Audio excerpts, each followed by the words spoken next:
Shalom, selamat pagi, salam ngopi acik bersama saya ngobrol pagi sama Yesus. Pembacaan pada pagi hari ini ialah Injil Lukas pasal 18 ayat yang ke-18 sampai ayat yang ke-27 tentang orang kaya yang bertanya kepada Yesus.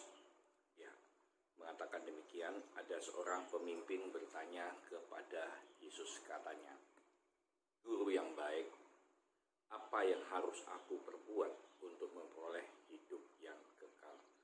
Apa yang harus aku perbuat untuk memperoleh hidup yang kekal?" Jawab Yesus, "Mengapa kau katakan aku baik? Tak seorang pun yang baik selain daripada Allah saja.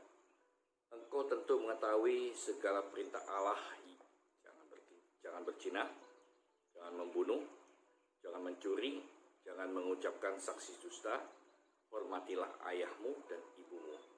Kata orang itu, "Semuanya itu telah kuturuti sejak masa mudaku."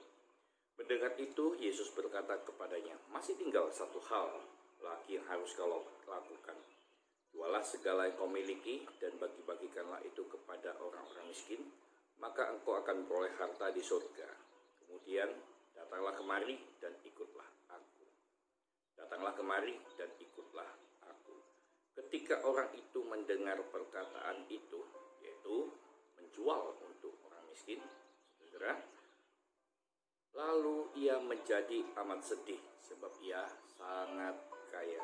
Lalu ia menjadi amat sedih sebab ia sangat kaya. Ya, saudara. Lalu Yesus memandang dia dan berkata, "Alangkah sukarnya orang yang beruang masuk ke dalam kerajaan Allah. Sebab lebih mudah seekor unta masuk melalui lubang jarum daripada seorang kaya masuk ke dalam kerajaan Allah." Dan mereka yang mendengar itu berkata, "Jika demikian, siapakah yang dapat diselamatkan?" Kata Yesus, "Apa yang tidak mungkin bagi manusia, mungkin bagi Allah."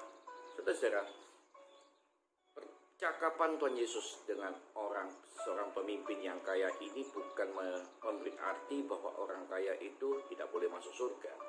Bukan berarti orang kaya itu memang betul-betul sulit masuk surga.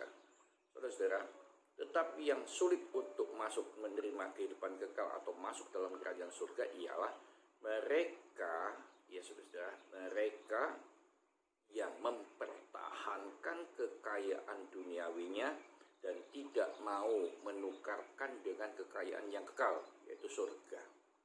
Saudara, mereka yang sulit untuk menerima hidup kekal, tapi masih mempertahankan kehidupan yang fana di dunia ini. Tuhan tidak mempermasalahkan engkau kaya, engkau miskin, asal engkau mau menerima Yesus, mau menerima keadaan hidup kekal itu yang sebenarnya, maka ialah kita harus meninggalkan keadaan yang fana ini. Saudara, tapi hebat orang kaya ini. Dia datang pada Yesus dan dia mengatakan seolah-olah ingin suatu pendekatan yang luar biasa, guru yang baik. Ya, satu, mungkin dia tahu memang Yesus adalah guru yang baik. Atau mungkin dia ingin memuji Yesus dengan maksud yang lain. Atau mungkin dia berkata baik supaya dipuji, dihargai, dihormati oleh orang-orang yang ada di sekitarnya. Banyak hal. Sebab itu Tuhan menjawab, "Loh, apakah memang aku baik?" Hanya orang yang diutus Tuhan yang baik. Hanya orang yang daripada Tuhan yang baik. Artinya apa? Keilahian Yesus memang harus kita akui. Dia memang pribadi yang baik.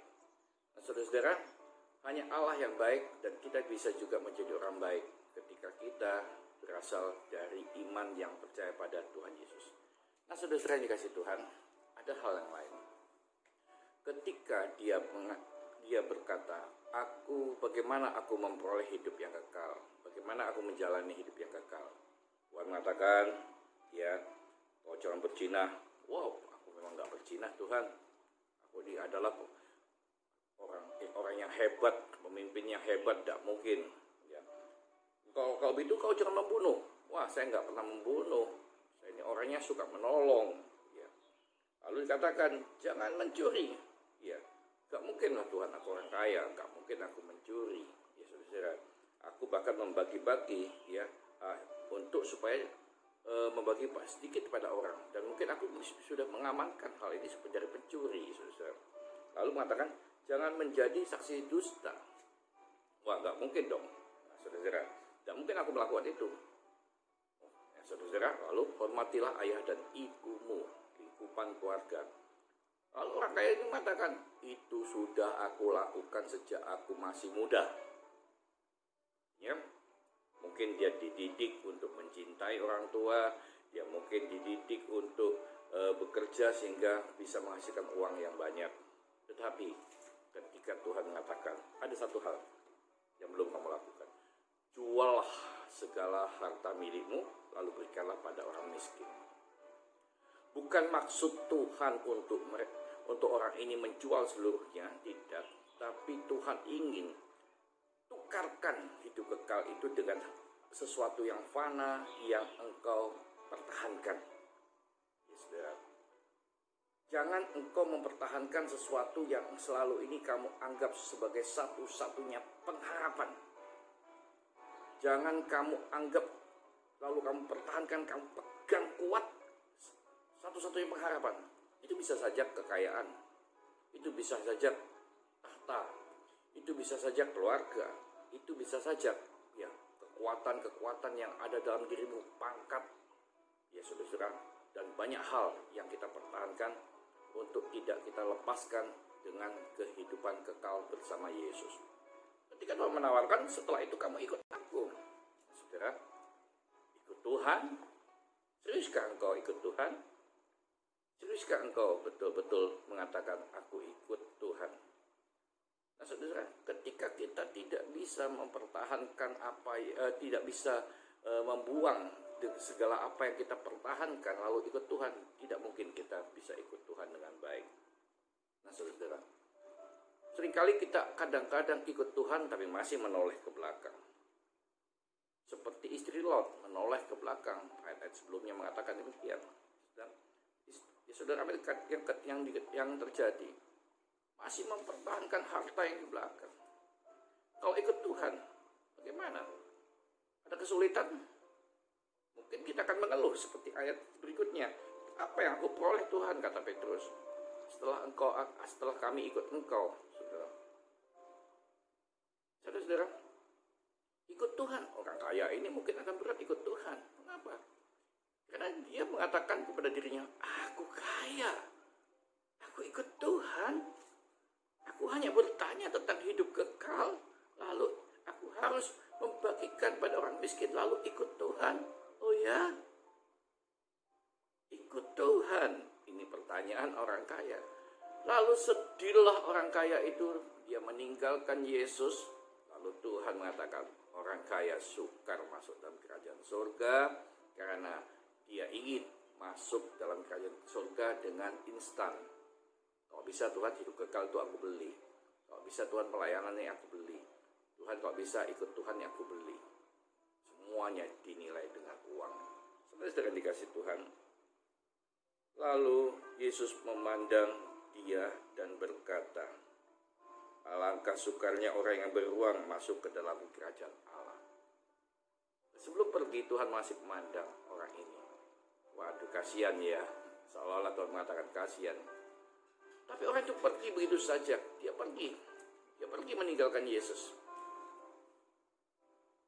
Lalu Tuhan mengatakan, sulit memang. Seseorang yang masih mempertahankan pengharapan kepada dunia, dia akan sulit untuk ikut Tuhan. Seseorang yang masih mengandalkan kekayaannya, dia masih sulit ikut Tuhan. Kenapa? Sadarlah, Tuhan lebih kaya dari apapun dan dari siapapun. Seseorang yang masih mengandalkan kekuatan dirinya sendiri atau kekuatan orang lain, sulit untuk ikut Tuhan. Kenapa? Karena dia tidak akan pernah mengandalkan kekuatan Tuhan yang sebenarnya. Kalau kita ikut Tuhan, tanggalkan semuanya, lepaskan apa yang menjadi pengharapan kita sebelumnya, hanya berharap pada Yesus, kita hanya mengandalkan Yesus, baru kita bisa ikut Tuhan. Tuhan. Dalam segala hal. Tuhan ke kanan, kita ikut ke kanan. Tuhan ke kiri, kita ikut ke kiri. Apa yang menjadi kehendak Tuhan, ikutilah. Jangan kita hanya mengikuti keinginan diri sendiri. Walaupun sudah menjadi kebiasaan sejak masih masa muda, aku sudah melakukannya. Lalu diubah pola hidup kita, pola pikir kita, pola hati kita diubah oleh Tuhan sesuai dengan kehendak Tuhan. Sulit, memang sulit. Tapi itulah yang Tuhan kehendaki untuk kita memperoleh hidup yang kekal. Ikut Tuhan, ikut cara Tuhan, ikut jalan Tuhan, ikut semua apa yang menjadi pikiran Tuhan terhadap saya dan saudara. Barulah kita akan bisa memperoleh hidup kekal dan mempunyai jalan menuju kerajaan surga. Saudara dikasih Tuhan, tidaklah mudah menjadi murid Tuhan.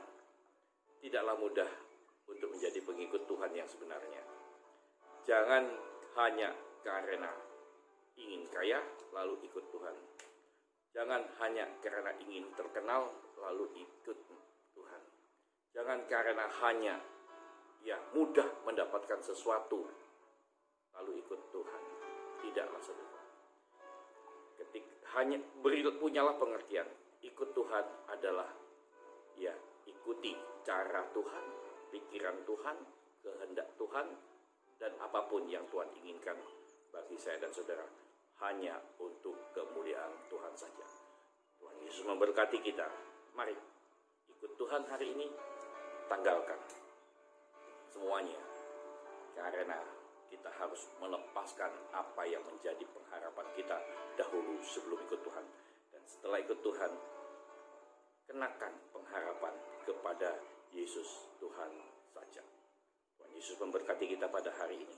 Salam OPAJ. Tuhan Yesus memberkati kita semua. Mari kita berdoa. Tuhan Yesus yang baik, kami ingin ikut Tuhan, dan kami ingin menanggalkan apa yang kami menjadi pengharapan kami sebelumnya. Dan satu-satunya pengharapan kami ke depan adalah hanya berharap pada Yesus saja. Terima kasih Tuhan, berkati kami, berkati keluarga kami, berkati pekerjaan kami, berkati pelayanan kami, dan berkati semua apa yang kami lakukan, biar semuanya untuk kemuliaan Tuhan saja. Amin. Tuhan Yesus memberkati. Kembali lagi, salam OPAJ.